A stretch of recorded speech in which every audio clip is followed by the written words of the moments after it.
So magandang araw mga kadanyel, mga boss, mga idol. Ito pala yung aking bagong gawang burner at saka chamber. Bali yung request ng customer, dalawang chamber at apat na burner. Siguro gagawa siya ng dalawa uli. Yung burner niya lang ang kailangan. Kaya yan, in-order niya dalawang chamber at apat na burner. Ngayon titesting natin para ipakita sa kanya yung video kung okay ba sa kanya o hindi, para hindi naman siya magsisi kung sakaling nandun na sa kanya yung chamber na to.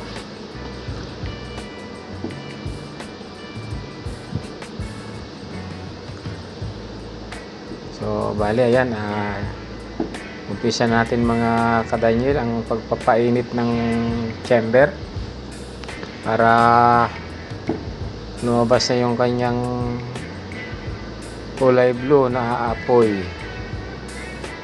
Bali yung kapal pala niya na chamber ko is 6mm. Sa Shopee ko pa na-order yan mga kadanyel. Kasi hirap hanapin yung kanyang kapal. Galing pang yan, galing Kabanatuan na na yan na chamber.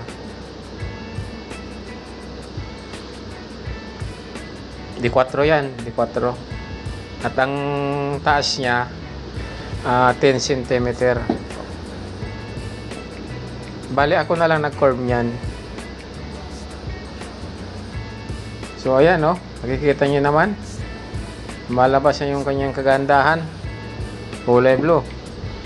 Yung isa pumupula-pula pa, pero mamaya magbo-blue na rin yan.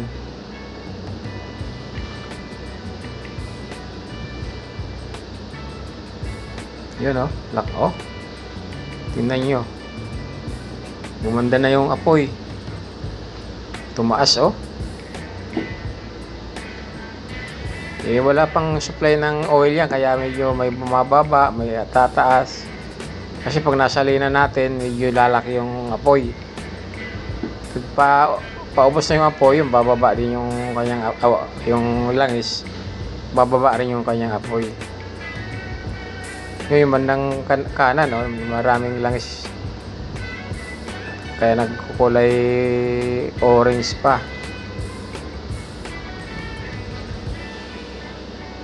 Yan kung makikita nyo, ang ganda ng buga ng apoy.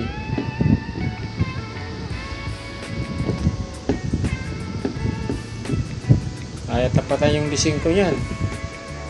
Yung D5 man lang na mahina ang buga ng apoy, tatalonin ng D4 na to. Blue na blue kung sa stainless yan na yung dati kong stainless, alam mo, nagbabaga na yan. Kasi manipis lang yung stainless natin, pero matibay kasi stainless. Kahit magbaga yon, walang problema yon.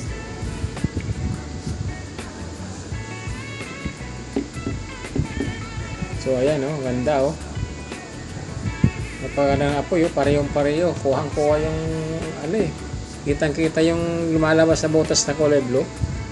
Bali pala yung baril niyan, pare-pare yung design, pati butas, yung laki, yung taas, yung diameter, pare-pareho. Kaya kahit pagpalit-palit yan, walang problema. Siguro gagawa siya kasi matagal naman masira yung burner na yan siguro gagawa siya ng dalawang kalan, mayroon na siyang burner na gagamitin. Kaya umorder siya sa akin 4, may extra ng 2. Yung testing ko na yung isa na yan ang pinakauna. Pero itong isa, hindi ko na ititesting kasi papalamigin ko na yan. Pare-pareho naman yung butas, pare yung sukat, walang problema yan, mag-blue na rin yan. Kahit hindi ko na-testingan yung isa na yun. Ganda ng niya buga wala lang. Pwede pang pakuluan to ng baboy. Malakas yung niya. apoy niya at pataas. Yun, kalahati pa lang tayo, ang adjust ng hangin, kalahati lang.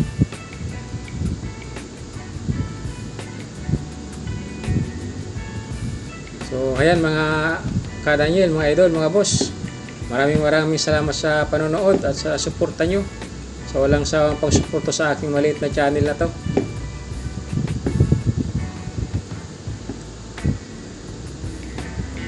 At sana patuloy tayong gumawa ng mga naiibang design na kalan.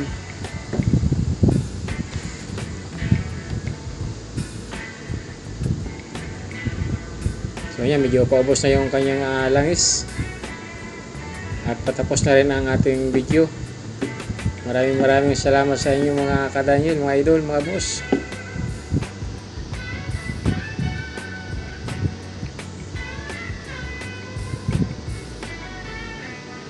Kainit na ng cellphone ko mga ka-Daniel. Kawawa